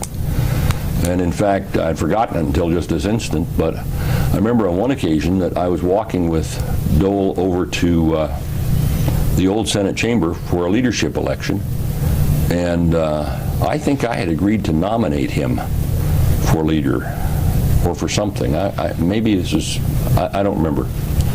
I remember the occasion, and then I think, I'm sorry, it's lost, but there was some doubt as to whether or not Bob wanted to go through with being nominated, but I can't remember what that was. I've lost it. That selection of Dole as leader was a hotly contested election. As I recall, 4 votes went through. Remind me who the other candidate was. Well, it was Stevens, Domenici, McClure, and one other, in addition to Dole, I believe. Yeah. And it came down to Stevens and Dole, Yep. and Dole barely won. Yeah, yes, you're recollecting. Now that you remind me, I remember it. And of course, Ted Stevens is very tough. Very, I mean, wonderful friend. The last guy you want to be on the opposite side from. But I was for Dole, and that may have been the occasion that we're talking about. The detail of that is hazy in my recollection, but the essence of it was he didn't want to be nominated if he wasn't going to win. And tell you an interesting story, another, not fascinating, but just kind of an insight into how Dole worked. After we'd all been elected to positions of leadership, he was the lead Republican leader, and I was the policy chairman, and so on. First thing he did was he called around to the other 5 leaders and said, are we going to run as a team for re-election? Are we all going to support each other? And of course what that did is you get, first of all, you start with 6 votes right there, including, there were probably 1 or 2 of those votes that, if it hadn't been put on that basis, might have entertained a challenge from somebody else. He was very astute. So tell me about your time on the policy committee. What was that like? Well, the chairman of the policy committee, by the way, that's a job I think that was originally created for Robert Taft. I think it was who was one of my early heroes. I met him when I was 10 and 11 years old, when he ran for president in 1948. He came touring through Fremont, Nebraska. And he was a great guy. I mean, Bob Taft was, in some sense, he was the Bob Dole of that era. He was Mr. Republican, he was Mr. Conservative, Mr. Integrity. And ultimately, as Bob Dole did, lost out for the presidency to more charismatic and somehow fresher faces. Eisenhower in the case of Robert Taft. Well, anyway, the policy job, I think, was originally created for Robert Taft, and that meant that I had a staff of 20 or 25 people that reported to me, and it was our job to develop analysis and ideas and so on for Republican senators, a service organization to senators. The most interesting part of the job to me personally was, first of all, that I presided at these weekly luncheons. The only time when Republican senators routinely gathered, we occasionally would have a conference. I mean, once or twice a year we'd have a conference where the conference chairman would preside. But routinely, the time when we all gathered once a week to talk about the schedule and to talk about legislative policy was at the policy committee luncheon. Well, I got to preside at that. And in fact, when I took that job over, I was a relatively new member of the Senate. I'd been 6 years, and I was reelected and then became the policy committee chairman. And so that was good fun. That was gave me a sense that I was really sort of participating at the higher levels in the Senate. Also gave me an opportunity to be down at the White House and to participate in those discussions down there. Now, I never deluded myself that I had quite the same impact on things that Howard Baker did or that Bob Dole did. I mean, after all, they were the Republican leader. I was one of the Republican leaders, but they were the leader. But still, it was a great opportunity, a great satisfaction to have a chance to do that. In pecking order, you were number 3 in the leadership? Yeah. So you... but you know, except for the leader himself, every senator is a leader. I mean, we talked about that earlier. I mean, but senators see themselves as leaders. I mean, they see themselves as people who can question presidents, lecture presidents, who can call the CEOs of the biggest companies into their office for a seance. I mean, who deal with ambassadors and prime ministers and kings and potentates and bishops and scientists and you name it. So they're all leaders. The Democratic leader and the Republican leader are first among equals, but after that, we were all leaders. How often did you meet at the White House? Once a week when we were in session. So about, I would say, well, not every week, but I would say 2/3 of the weeks of the year, we went down there. So you must have some stories, recollections about being with the policy committee and down at the White House. Sure. Share some. Well, lots of recollections of my time at the White House. I would not say that I was one of the most vocal members at meetings of the White House, which is, in a sense, in retrospect, a little surprising because I'm pretty vocal, and I didn't think I was elected to keep my mouth shut. And I don't mean to say I was silent at the White House, but I don't know that I was the most outspoken person to visit the White House. On one particular dreadful occasion, when George Bush was considering going back on his no new taxes pledge, there had been rumbles of that and rumors of that for several days, and I was really distressed about that. I went down to the White House for a leadership meeting, and he threw it out on the table, And whether by prearrangement or not, I do not know. But one after another of the members of the House leadership and the Senate leadership assured him that they would back him, assured him this was doable, that it was difficult, but we're going to back you, we're 100% with you, and it's, so on and so on and so on. And I didn't say a word, and as at least on that topic. And as the meeting broke up and Mr. Bush was making his way out of the cabinet room, he came over to me and he said, I thought I can't capture it exactly. I thought your silence was significant, or was your silence significant? And I said, Mr. President, all these people weren't telling you the truth. This is not doable. It will be agony. It will be terrible. It is a huge mistake. They have not served you well by what they've told you. Well, of course, in the end, the tax increase did pass, but it never gained a majority of Republican senators. I mean,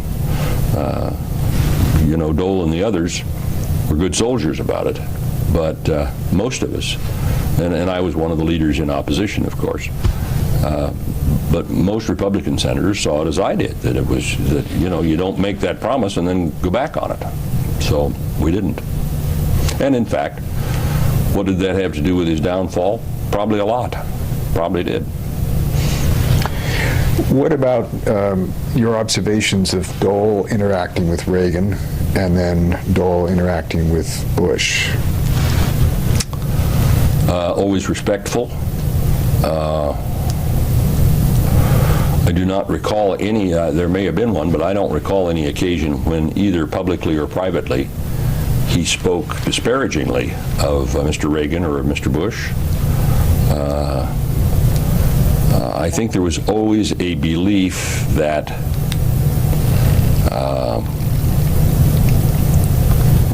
I think there were kind of always two contradictory beliefs in tension. One, that he would back the White House, that he would be the White House's leader in the Senate. And second, in tension with that was the completely contradictory belief that he was a man of the Senate who would do what he thought was best as the Republican leader of the Senate and as a senator from Kansas. Now, at some point, those things come into conflict. But I always believed both of those things.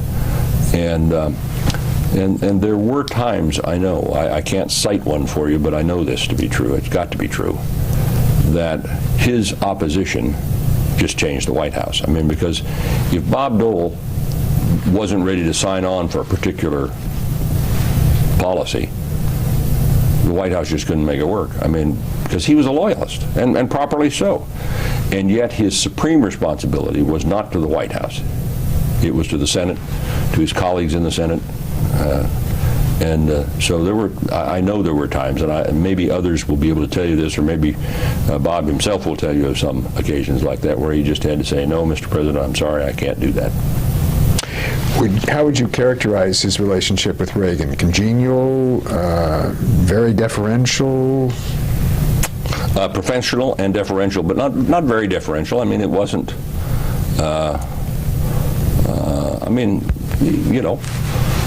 he's the president. Dole was the leader of the Senate, and so in status they were not equal. But on the other hand, Dole had been a power in Washington when Reagan was still making movies, and so you never had the sense that Dole was in awe of the president or anything like that. They were professional colleagues. They were on the same team. Bob Dole was always suitably deferential to the president, but not obsequious. I won't mention the name, but I know some senators who absolutely, I felt humiliated to hear their discussions with people because they were so obsequious. In fact, one that comes to mind was so obsequious towards Bob Dole that, I mean, it was just embarrassing. I mean, it just, I don't want to say too much more about it because, this is somebody who's no longer in the Senate and nothing to be gained by it, but my wife Ellen and I talked of it many times, of how they'd go to public meetings and this particular senator would praise Bob Dole just beyond the point of reason. and it just felt so smarmy and uncomfortable. And for all I know, it was genuine. I don't know that it was disingenuous, but it just felt so strange.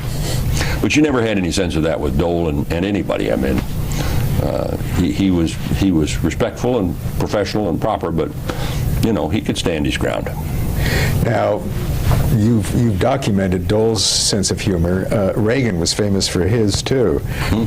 Did they play off each other at all? Well, I think to some extent. Yes, I think to some extent they did. I remember one time we were down at the White House for some kind of a meeting. I don't remember what it was, but Reagan, this was not in a cabinet meeting, not in a leadership meeting. It was in a different kind of meeting. It was just 2 or 3 of us for some reason. And he came into the room and he says, well, you know the recipe for Hungarian chicken soup? And we said, no, Mr. President, we don't. He says, well, first you steal 2 chickens. And that'd be kind of typical of Reagan. One time I know he came into the cabinet room and we were milling around, waiting for him to arrive. We weren't in our seats, we were just milling around. And he burst through the door and said, quiet on the set. And so he had a great sense of humor. Now, of course, I was much, much closer to Bob Dole than I was to Ronald Reagan. I knew Ronald Reagan, but and I wasn't a contemporary of Bob's. I mean, I was junior to Bob in age and in other ways, but I was even more junior to Ronald Reagan. I'm much younger, and though I had known him for quite a long time, and in fact, on one occasion, before he was elected president, and maybe after he had been governor of California, he was at the National Prayer Breakfast, and I was deeply involved in the National Prayer Breakfast. And so, for some reason, I was table hopping, and he was seated out in the audience. He wasn't up on the dais. He was at a round table. So I just came over and shook his hand and said, hello, Governor, I'm Bill Armstrong. And he says, oh, I remember you. And he turned to the people at his table, and he says, this guy's my boss. And they said, well, what do you mean?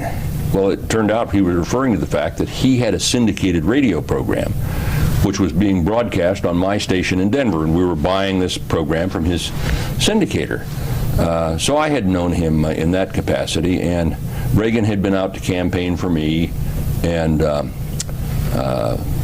so I'd known him before he became president, but we were not buddies. I mean, he called me Bill, and I called him Mr. President. That's the relationship we had.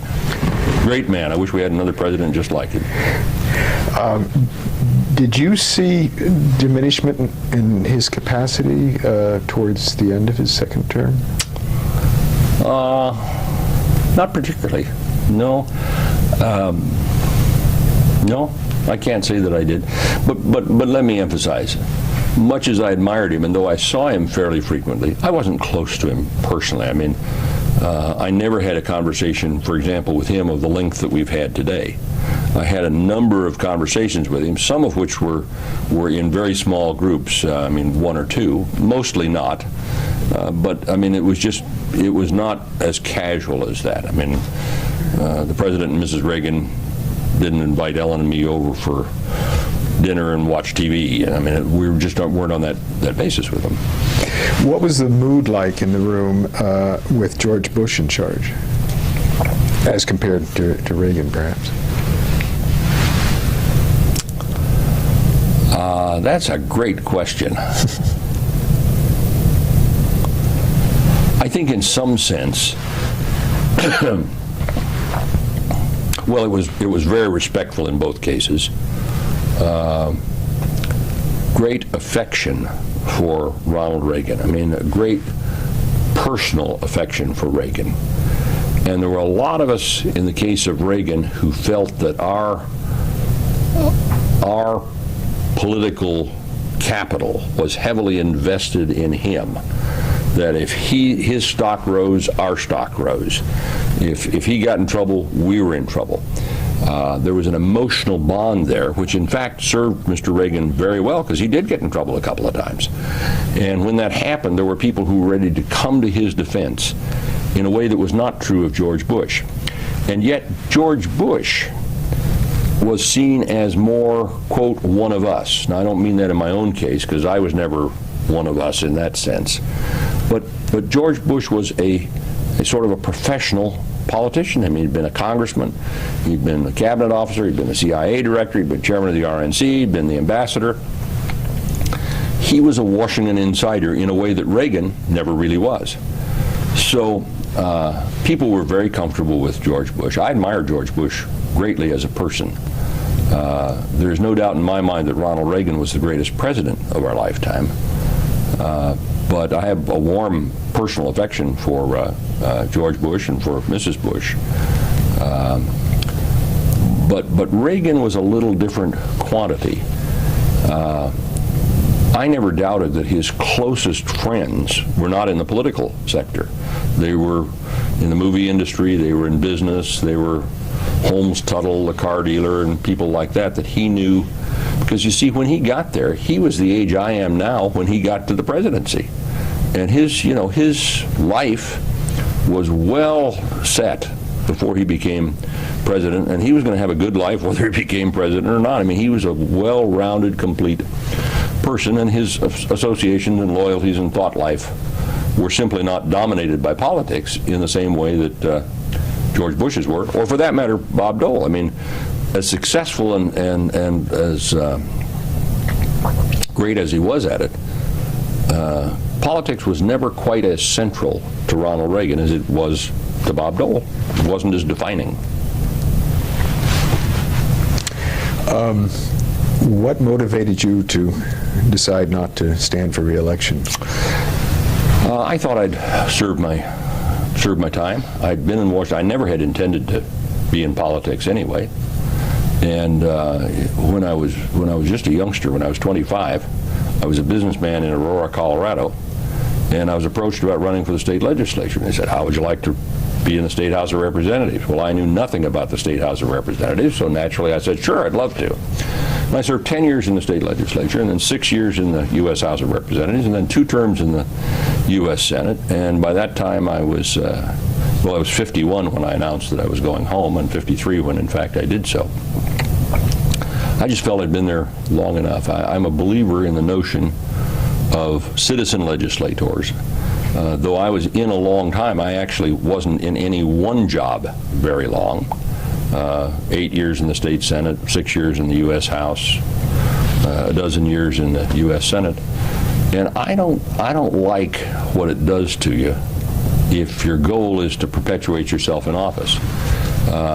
And I don't mean just what it does to others. I don't like what it would do to me. If I got up every morning thinking I'm going to be here for the rest of my life, it would turn me into somebody I don't want to be. And if you think about it, I was 53 when my term ended. I could have very well aspired to 5 more terms in the Senate. I could still be there. In fact, some of the people who were elected when I was are still there. And that may be okay for them. Though I don't think it's okay for the country, by the way. I personally am a believer in mandatory term limits. I'm flexible about what they should be, but in my own case, I wanted to go home. I loved my time in the Senate. I'm still very interested in the Senate. In fact, I'm getting ready to crank up right now and help a very worthy candidate run for the United States Senate, who will be the successor to my successor's successor. And I'm going to make a big commitment to his campaign. I'm going to spend time on it. I'm going to contribute financially and so on.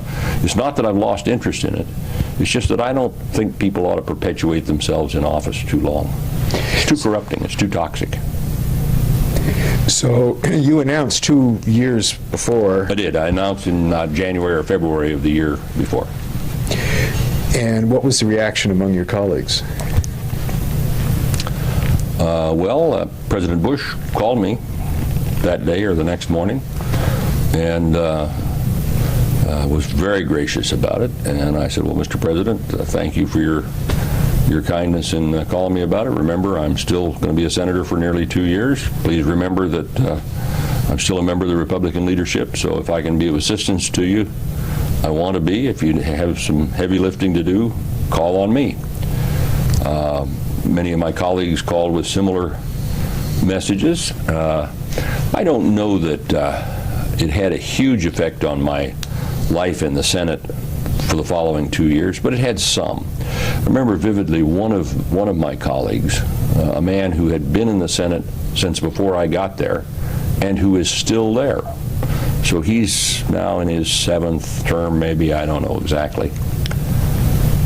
Came up to me at the Senate prayer breakfast, the little gathering, 25 or 30 senators that meets every Wednesday morning. And he came up to me, and I was seated, and he came up sort of to the side or behind me and put his hand on my shoulder, and he said, "Bill, I heard the news about you." And he could never finish the sentence. It was so far out of his context of what a person would do, at least that's the interpretation I put on it, that he just couldn't figure out.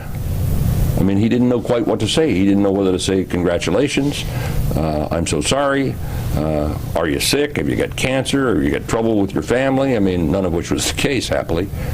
And I think there's some members of the Senate that took it that way. And of course, what I did in coming home when I did was not unprecedented. Shortly after, Gordon Humphrey did the same thing. Paul Laxalt had quit at a time when he could have been reelected. Jim McClure did the same, and others. In fact, I think it's one of the problems for Republicans. Republicans tend to be less careerist than Democrats. Now, that's not always true, and certainly Bob Dole, by the way, would be more of an example of somebody who came and became, for whom life in the Senate became a career, and I'm not criticizing that, but you know, when Republicans who can get easily reelected have a tendency to quit, it sort of loads the dice against Republican control of the body, and I regret that. That's one of the reasons I favor mandatory term limits, because the way it is now, a lot of the good guys go home, and some of the ones that ought to go home or shouldn't have been there in their first place tend to stay for a very long period of time. Maybe I could just add this footnote. I'm not really critical of those who want to come and stay a long time. I don't think inherently being in the Senate for a long time is necessarily bad. I do think that the desire to perpetuate yourself in office is toxic, and maybe there's some people that can handle it. In fact, I guess I'd say Bob Dole would be an example of somebody who did handle it honorably and with distinction. Most people cannot. I think a lot of the guys, including some of them that were my dear friends when I was there, who are still present, are part of the problem rather than part of the solution. Would you have a special perspective on making a few observations about Senator Dole's religious makeup? I don't think Bob's a very religious person, a fact which I regret, honestly. And let me say that my information is quite out of date. I haven't had a lot of contact with Bob since I left the Senate. I've had some, and in fact, I had occasion recently to ask him to do a short video for me when I was inaugurated as the president of Colorado Christian University, and he sent me a very gracious video which I used. And so I've had some contact like that, and I've exchanged some letters with him.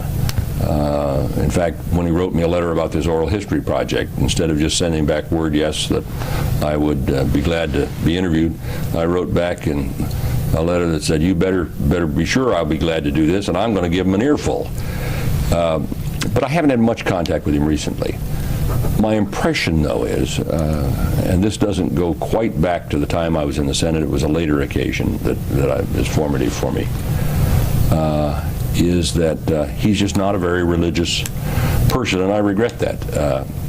The defining issue of my life is my relationship with Jesus Christ, and I don't think Bob would be likely to say that. I hope that the day will come when he will say that. He is a very good person, a person of high morals, of sterling character, but I just don't think he's much interested in spiritual matters.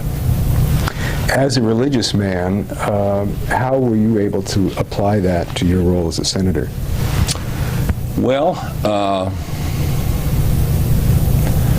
When I became the chairman of the Republican Policy Committee and began to preside over the luncheon of Republican senators, I began to call each week on a different senator to say grace before we had the meal. A custom that endured all of the years that I was the chairman. Whether it still persists, I don't know. It is customary that former members, if they happen to come back and are in town on a Tuesday, will sometimes go to lunch at the Policy Committee.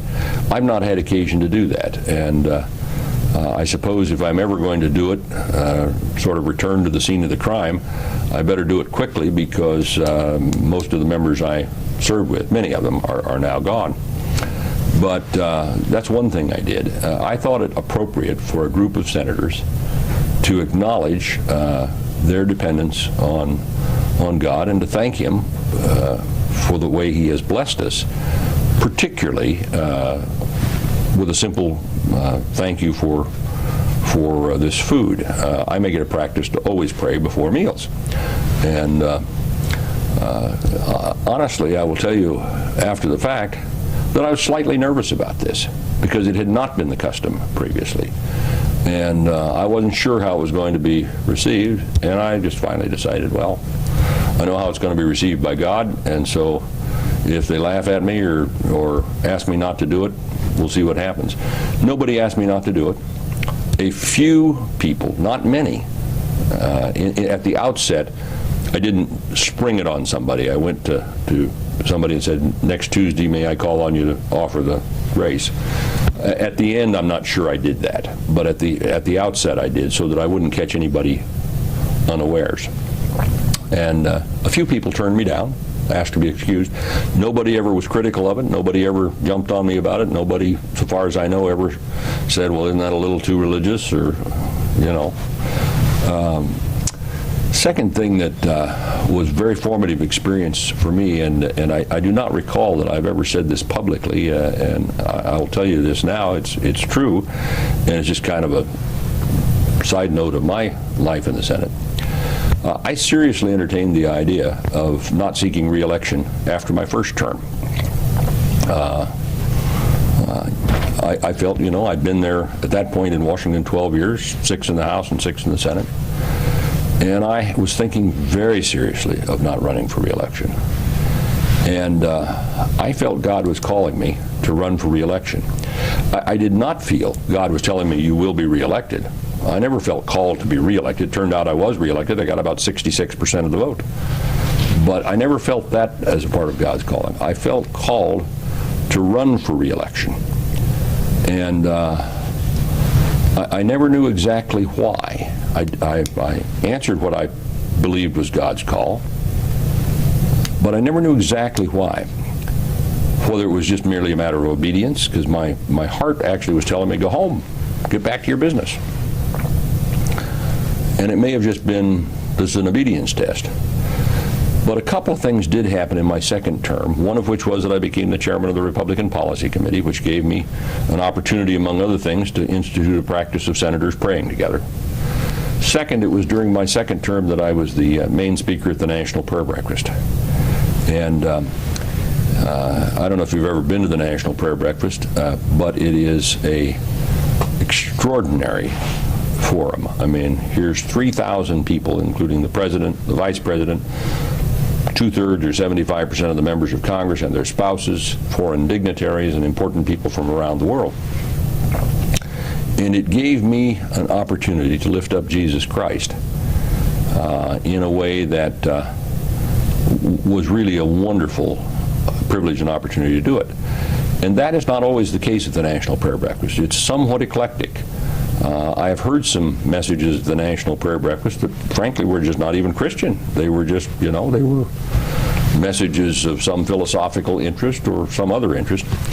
But I thought it was important to really let people know that, as the Bible says, there is no other name given by which we must be saved. It's Jesus. And I have wondered somewhat afterwards if that was part of why God wanted me to be there for a second term, is so that that opportunity would be open to me, which I never saw it. I mean, I was somewhat surprised when I was asked to give that talk. And because of that, at least partially because of that, not entirely, but at least partially because of that, I began to get calls from all over the world to speak at prayer breakfasts. And somehow it got to be my destiny to speak at every prayer breakfast in North America and, across the world. And I've spoken now literally to hundreds of them, and I'm still doing it to some extent. I'm a little less able to do it because of my new job at Colorado Christian University. So that may have been part of why God called me to run for a second term. Or it may just been for some purpose that I don't know. But anyway. Just briefly, what about the prayer group? Is that for both houses of Congress, or was that your group just for the Senate? No, in fact, there's several prayer groups. The traditional House prayer breakfast, which in the years I was there had 50, 60 members, would come gather for breakfast and hear a speaker, usually one of the members. In the Senate, there is a similar group, smaller group, 25, 30 people. I guess I would say there might be 40 members, and on any given morning there'd be 25, Republicans and Democrats. And in the Senate group, it was always a member of the Senate who led the discussion. And interestingly, some of the messages were very thoughtful, very erudite. I mean, of course, the Senate is a bell-shaped curve. I mean, you've got, at one extreme, you've got some people who are so dumb you wonder how in the world did they even get down to the office this morning, let alone get elected. And at the other, and most of us in the middle, and then at the other extreme, you've got some of the most intelligent men and women in the world. I mean, you really do. And some of those were members of the Senate prayer breakfast. And I'll tell you, they delivered some thoughtful message. I mean, I've been gone from the Senate 16, 17 years. I still remember messages by Dick Lugar, Sam Nunn, and others. I mean, terrific stuff. Then in addition to that, when I was in the House, I started a House Bible study separate from the House prayer breakfast. In fact, I had invited my friend Bill Bright to come and speak, and I'd invited all the members of the House to come hear him speak, and 38 of them did so. And afterwards, he finished his message and said, and we met in the little dining room right under the House chamber. And afterwards, without any prearrangement, but obviously a planned question, I said, well, now, Dr. Bright, do you think it would be a good idea if we had a Bible study among members of the House? And out of that came a little Bible study, which started very small. I mean, it was one or two people at the outset. I'm told that group still exists, or the sort of the lineal descendants of it still exist, and is quite a large number of people. In the Senate, when I got over there, I started a practice of meeting with Dr. Swede Anderson, a missionary for Campus Crusade for Christ, of which I've been a board member the last 16 years, but I wasn't then. And he and I met together for, I don't know, close to a year in my office. And then another senator wanted to join us.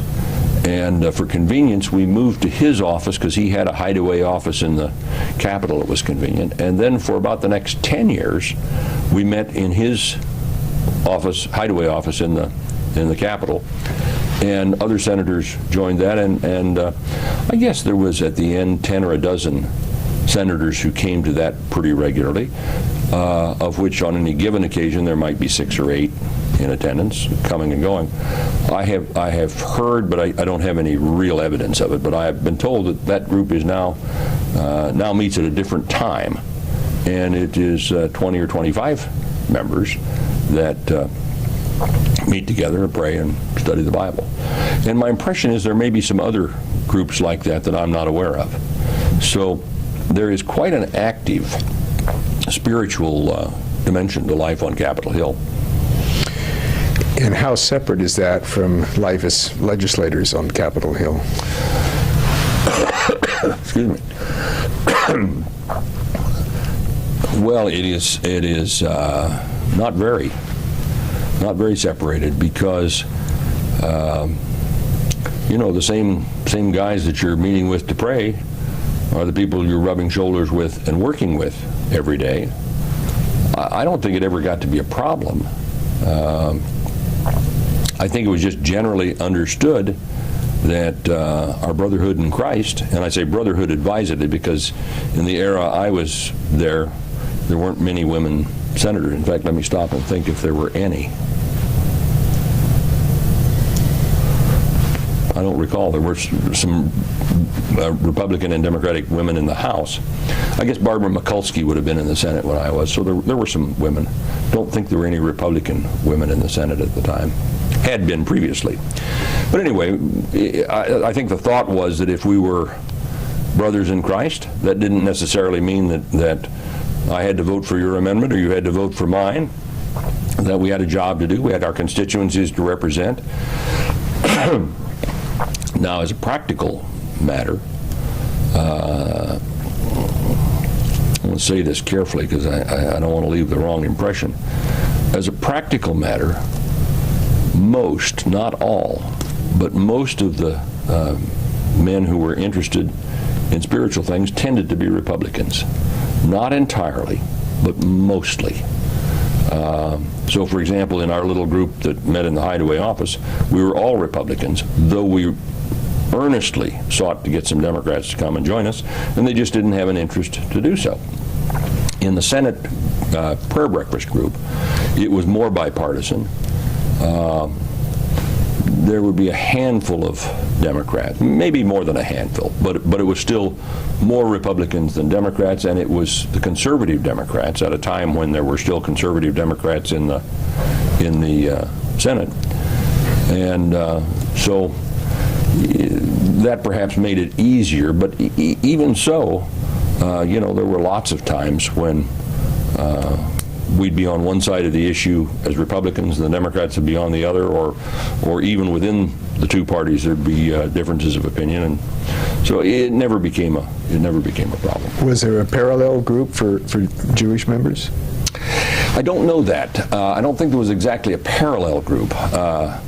One of the Jewish members started a Bible study in his office, to which he invited me. To be led by a Jewish teacher, not a rabbi as I recall, but by a Jewish teacher to study the Old Testament. And I thought that was really a great idea. And I came and attended faithfully and enjoyed it very much, and it is a legislator who I admire greatly. And one day he announced that the Washington Post would be coming the following week, and I never went back. I felt that if this was for the Washington Post, it had the wrong feel to it. I'm not sure I made the right decision. I could have skipped the next meeting when the Post was there and then gone back, but I didn't. I felt somehow let down. Maybe betrayed is too strong a word, but I felt let down that my interest was in my fellow senators and in learning about the Old Testament from the perspective of Jewish scholars. And I thought that was useful. I thought that was good. Felt good. Somehow, letting the Washington Post look at it made it feel cheap. We're at about the end of the second tape. Any last comments? I guess the lasting impression I have of Bob Dole is that, in the truest sense of an overworked phrase, he's a great American. I mean, he served his country with the utmost distinction in the war and sacrificed terribly and still suffers from the wounds that he bears. He was a wonderful member of the House by all accounts. And you remember when he left the House and went to the Senate, his comment was that by leaving the House and going to the Senate, he was improving the average IQ of both bodies. And he became one of the greatest, maybe the greatest senator of his time. A partisan warrior, and yet with great friends on both sides of the aisle. The most skillful legislator of his generation. A great, great American. Thank you.